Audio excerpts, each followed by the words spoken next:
Assalamu alaikum. In this lecture, I will talk about the three-quarter crown, which is a partial coverage crown.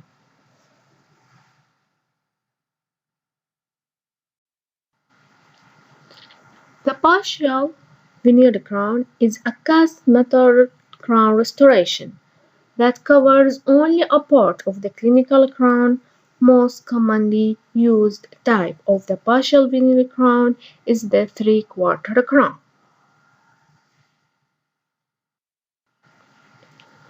In the three-quarter crown, all the tooth surfaces are prepared except the buccal or the labial surface. So, this type of a crown will be less retentive and resistant than full veneer crown. It can be used for anterior or posterior teeth. It can be used as a single restoration or as a retainer for short span bridge. The uses of partial veneer crown will be first as a retainer for short span bridge, second as a single restoration, third as a splint in anterior teeth. The indication of partial crown for the posterior and the anterior teeth will be when I have a sufficient bulk of tooth structure and intact, well-supported buccal surface. And mainly, I use the partial veneer crown as a retainer for fixed partial denture. Besides that, I can use it as a splinting for anterior teeth. I mean by the splinting of the anterior teeth when there is a mobility of the anterior teeth due to periodontitis, I can use the partial veneer crown as a splint for them. The contraindication of partial veneer crown will be first in short clinical crown. As I mentioned before, we need a sufficient bulk of tooth structure, so I can use it in a short clinical crown. Second, in high caries index patient, because the finishing line will be on the occlusal surface, so I can't use it in a high caries index patient. Third, when there is extensive destruction. Fourth, poor alignment. Fifth, thin teeth as in short clinical crown. Second, the long span bridge because it is less retentive than a full coverage crown, so I can't use it in a long span bridge. And finally, for non-vital teeth, as you know that the non-vital teeth will discolored by time, so the buccal surface should be covered. The advantage of a three-quarter crown will be first, conservative of tooth structure, second, easy access of the margin, third, less gingival irritation than complete crown, fourth, easy escape of cement and good seating, fifth, electrical pulp test is possible through the buccal surface, sixth, complete seating of the crown can be easily seen by direct observation. But the disadvantage of a 3/4 crown will be first, it has less retention and resistance than complete cast crown. Second, limited adjustment can be done in the path of withdrawal. Third, possibility of showing metal, especially in the lower anterior and posterior teeth. Fourth, possibility of recurrent caries more along the cavo-surface line angle. And finally, difficulty in preparation compared to other types of crown restoration. The recommended dimension for the 3/4 crown, as you see in this picture for the upper molar, will be 1.5 mm on the functional cusp and 1 mm for the functional cusp, and the occlusal clearance should be 1.5. Beside that, we need a bevel less than 1.5 mm on the facial cusp, and this bevel should extend to the lingual embrasure. The steps of preparation on maxillary posterior teeth will be: first, we start with the occlusal surface preparation. A depth orientation groove will be placed on the anatomic ridge and grooves of occlusal surface using round end taper Fisher. The grooves should extend through occlusobuccal line angle, but only with 0.5 mm deep to prevent metal display.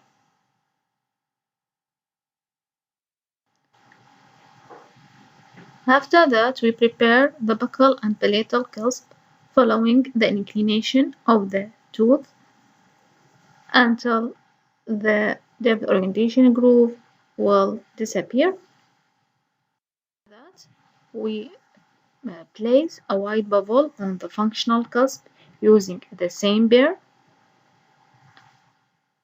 Finally, the occlusal clearance should be checked in centric and eccentric, as you see in this picture. Now we do the axial surface preparation or lingual surface preparation. A 3-depth orientation groove are placed using the same burr, and they should be placed parallel to the long X of the tooth.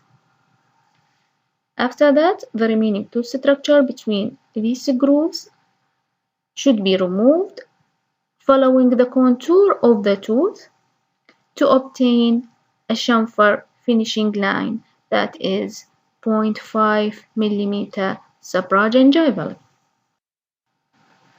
We should extend our preparation interproximally as far as possible to open the contact, and we should use a needle point diamond burr to break the contact by moving in up and down motion until the contact will be opened. We can cut inside the marginal ridge, leaving a strip of proximal enamel, as you see in the picture, to protect the adjacent tooth. And keep the burr upright using a sewing motion to open the contact, and be careful, don't cut with the tip of the burr. You should be careful that the mesial finishing line should remain out of the sight when viewed buccally, and we should develop a proximal flare, as I pointed in this picture. الأقصد بالproximal flare إنه نهاية التحضير اللي يكون قريب على الفيشل سيرفيس، يكون tooth structure with flaring or beveling to prevent unsupported enamel structure.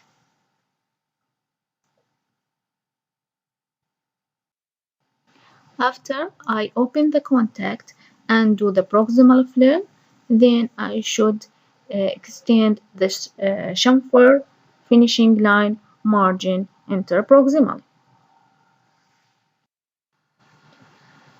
As a part of proximal reduction and in order to improve retention of the preparation and as a substitution for the uncovered wall, proximal grooves should be placed on each proximal wall. It should be parallel to the long X of the tooth on path of insertion and parallel to each other. بهذه الصورة يتم تحضير البروximal grooves. والproximal grooves should be parallel to the long X of the tooth, and it should be parallel to each other. Besides, it should be parallel to the palatal axial wall.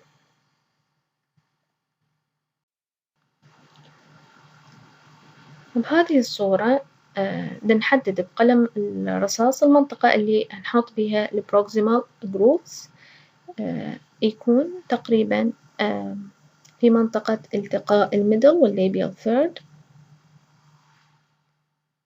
والبروكسيمال جروفز احنا احتاجيناها بالبارشل كفرج كراون لأنهم مثل ما تعرفون إنه الليبيال سيرفيس منحدري، فنحتاج نحط جروف حتى نزيد الريتينشن والريزيستنس for the restoration. نحتاج إنه نستخدم short taper diamond pair أو carbide pair، والبير يجب أن يدخل تقريبا كله في البروكسيمال سيرفيس 0.5 مليمتر حتى نحصل retention و resistance كافي للrestoration.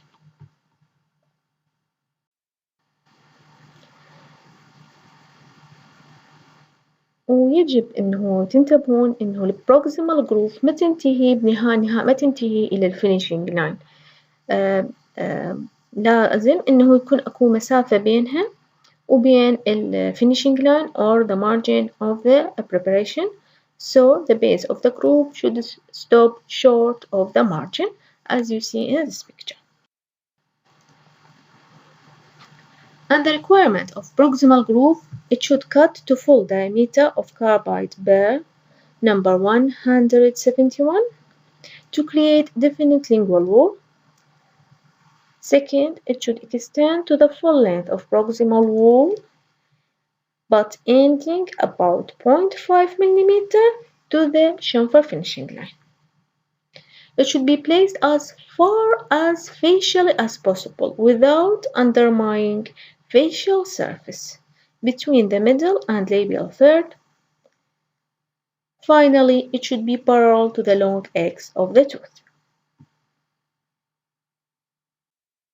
So the advantage of the proximal groove will be they increase the retention and resistance also by preventing rotation, and they reinforce the margin of the restoration at this area especially, beside that they act as a guide during placement.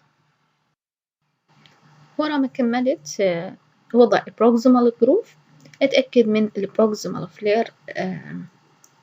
So I should refine the proximal flare وأستعمل النيدل pointed diamond pair to smooth any sharp or point angle.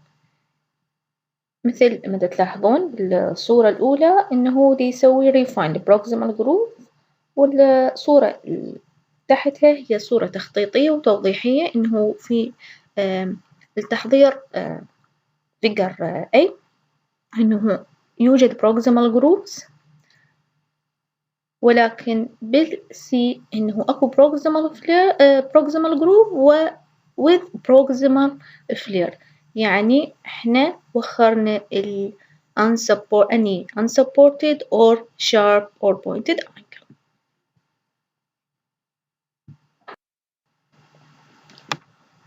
Beside the proximal groove, we need to make occlusal offset. I mean by the occlusal offset, it's a 1 millimeter wide groove made on the lingual inclination of the facial cusp. It is a V-shape inverted lie at a uniform distance from occlusal finishing line. مثل ما تلاحظون بهذه الصورة إنه بالبير دا يرسم لنا الأوكلوزال أوفست اللي هي يكون موقعها على اللينجوال inclination للبكل أو facial cusp، ويكون شكلها مثل حرف ال V المقلوب. على العموم الأوكلوزال أوفست هو كأنما هو توصيل بين ال proximal the two proximal grooves. So the advantage of proximal groove will be improvement of the cast strength.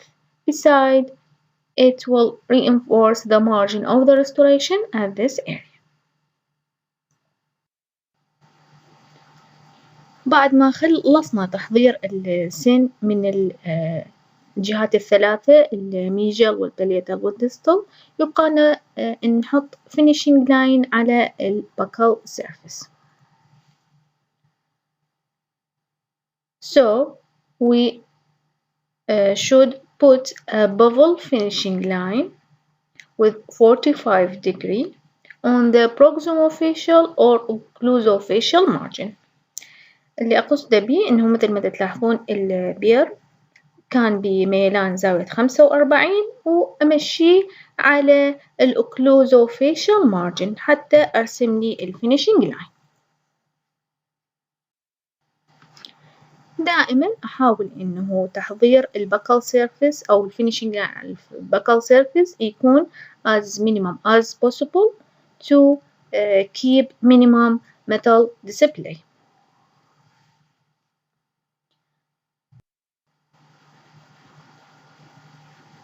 بعد ما أكمل التحضير إنه أتأكد من البريبريشن مالتي، إنه أهم شي الفينيشنج لاين يكون واضح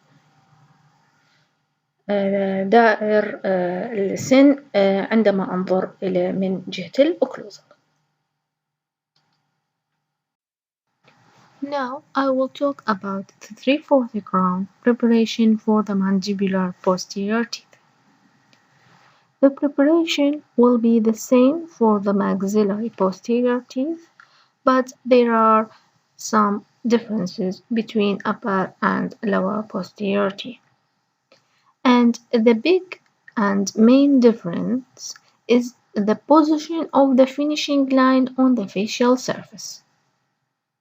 For the maxillary posterior teeth, the finishing line will terminate near the bucco-occlusal line angle, while in mandibular posterior teeth, the occlusal finishing line should be 1 mm gingival to the lower occlusal contact with the upper teeth.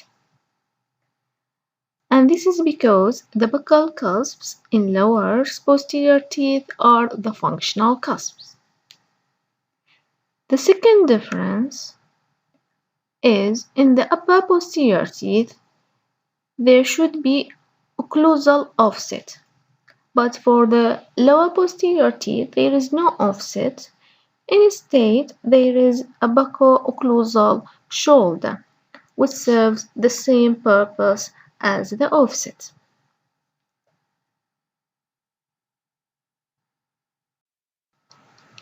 مثل ما تلاحظون بالصور أمامكم إنه التحضير لل 3/4 crown للposterior mandibular posterior teeth حيشبه الماكسيلاري posterior teeth، فقط هو حيكون الفرق بالbuccal surface. أحتاج إنه أمد أكثر. بالupper maxillary teeth انتهى البريبريشن مالتنا عند الأوكلوزو-buccal line angle، occluso-buccal line angle. بينما بالlower posterior teeth لا، أنا أحتاج إنه أمده 1 mm below the occlusal contact with the upper posterior teeth. يعني وين حيصير contact with the opposing tooth أحتاج إنه أمده 1 mm below it. ليش دا أحتاج إنه أسوي هذا التحضير وأمده على البكال سيرفيس؟ أحتاج لأنه بالposterior mandibular teeth functional cusp حتكون هي البكال سيرفيس، فلهذا يجب إنه أني أعطيها تحضير أكثر حتى توفر لي structural durability للrestoration، لأن منطقة الfunctional cusp تتعرض إلى ستريس أكثر. الفرق الثاني إنه كنا بالupper posterior teeth نمد ال two proximal groove نمدها بالocclusal offset. هنا ما حنحتاج الocclusal offset، اللي بدل الocclusal offset عندنا الoccluso buccal shoulder مثل ما تشوفوا بالصورة، اللي هو شنو هو هذا الشولدر finishing line أنا رسمته على الbuccal surface فحيعوض لي مكان الoffset. ولكن حيؤدي إنه هذا إنه يظهر معدن بالlower posterior teeth, a keyed ecther showing of the metal will be more than for the maxillary posterior teeth.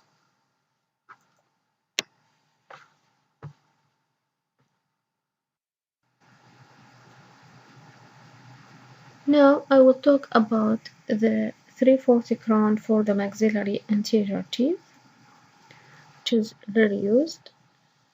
The preparation will be first for the lingual surface, and the lingual reduction will be done similar to the other types of the crown. We prepare the cingulum area and then the lingual axial reduction. We should place a lingual incisal bevel using a diamond burr at 45 degrees to the path of insertion, and this termination should not be extended labially to prevent showing of the metal.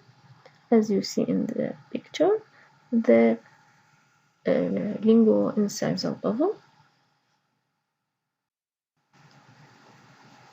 But for the lower anterior teeth, a reverse bevel is placed on the labial surface.